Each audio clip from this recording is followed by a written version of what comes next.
Nikon D3400 Review.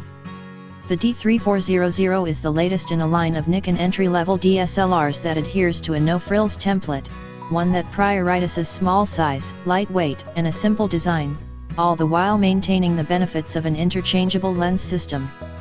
A follow-up to the brilliant D3300, Nikon has managed to shave a little of the D3300's weight off the body for this new iteration, but it's also boosted its battery life and improved a number of features to make it an even mightier proposition for the novice user.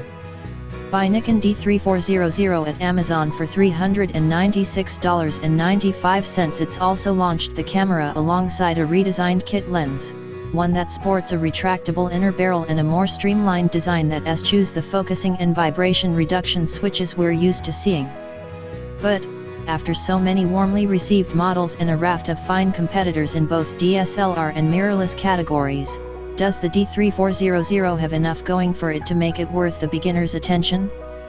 Features APS-C CMOS sensor, 24.2 MP, 3.0-inch screen, 921,000 dots, 1080p video capture.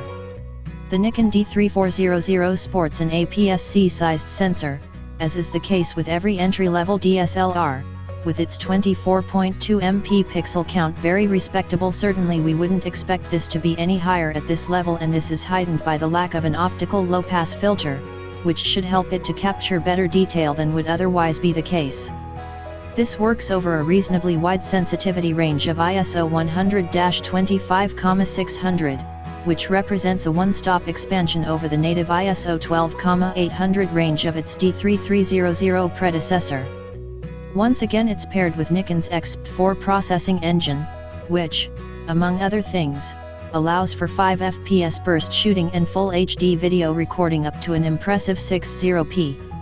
Nikon's familiar picture controls are also on hand, although for those wanting their images and videos processed into more distinct styles immediately, effects such as super vivid, illustration and toy camera are also accessible through the mode dial.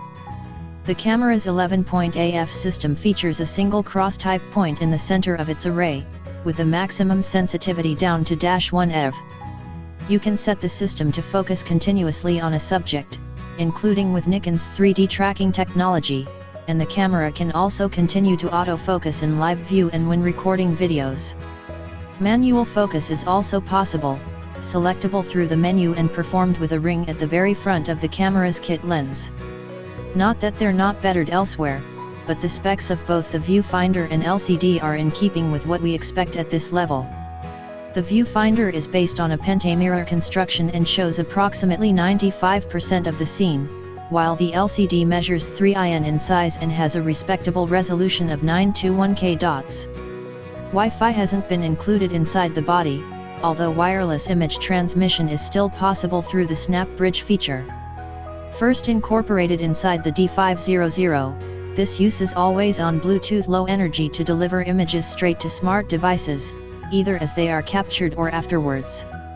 It's not possible to control the camera's shooting settings remotely in any way, although this is not too great an omission on such a model.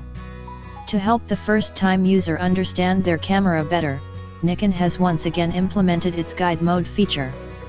This provides an alternative to the main menus and helps the user quickly capture specific types of images.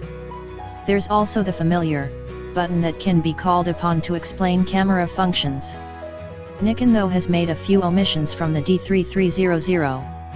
Gone is the microphone port around the camera's side, which means that you are restricted to the built-in monaural microphones, although this is not a critical loss when you consider that it's aimed at beginner users.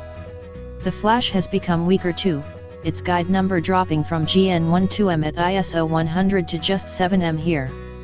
Perhaps most importantly, built-in sensor cleaning technology has also failed to make the cut, which means you have to use a more tedious process that requires you to take a reference photo before processing it with the included Capture NXD software, or raise the mirror and physically clean it with a swab or blower. The core specs, notably the sensor, AF system, and video specs, compare well with the camera's chief rival, the Canon EOS 1300D, although these and others are essentially unchanged from the D3300. Some may lament the lack of built-in Wi-Fi, however, as well as a touch screen.